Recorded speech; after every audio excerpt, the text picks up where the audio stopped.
نحمدہ و نصلی علی رسولہ الکریم اما بعد فاعوذ باللہ من الشیطان الرجیم بسم اللہ الرحمن الرحیم السلام علیکم۔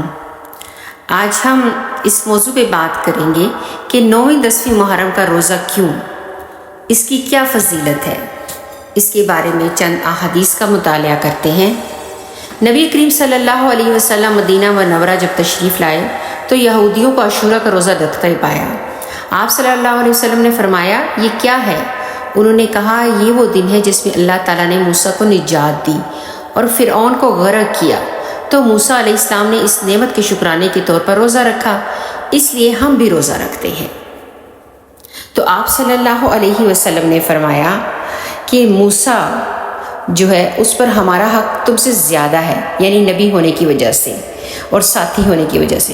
چنانچہ آپ صلی اللہ علیہ وسلم نے اس دن کا روزہ رکھا بھی اور روزہ رکھنے کا حکم بھی دیا۔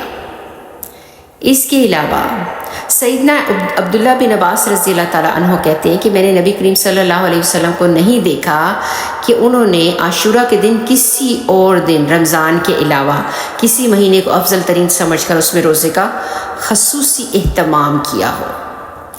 اسی طرح نبی کریم صلی اللہ علیہ وسلم نے فرمایا مجھے اللہ تعالیٰ سے امید ہے کہ یوم عاشورہ یعنی 10ویں محرم کا روزہ گزشتہ 1 سال کے گناہوں کا کفارہ بن جائے گا۔ نبی کریم صلی اللہ علیہ وسلم نے جب 10ویں محرم کے روزے کا حکم دیا تو لوگوں نے عرض کی یا رسول اللہ صلی اللہ علیہ وسلم، یہود و نصارہ اس دن کو بڑی تعظیم دیتے تھے اور بڑی تعظیم دیتے ہیں۔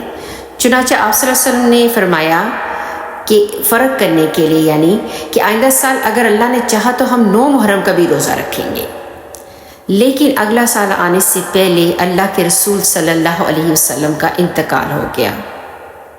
یہ صحیح مسلم کی حدیث ہے، اور ان احادیث کی روشنی میں ہمیں پتہ چلتا ہے کہ 9ویں اور 10ویں محرم کا روزہ جو ہے وہ بہت فضیلت والا ہے، اور اس سے امید ہے کہ 1 سال کے گناہوں کا یہ کفارہ بن جائے گا۔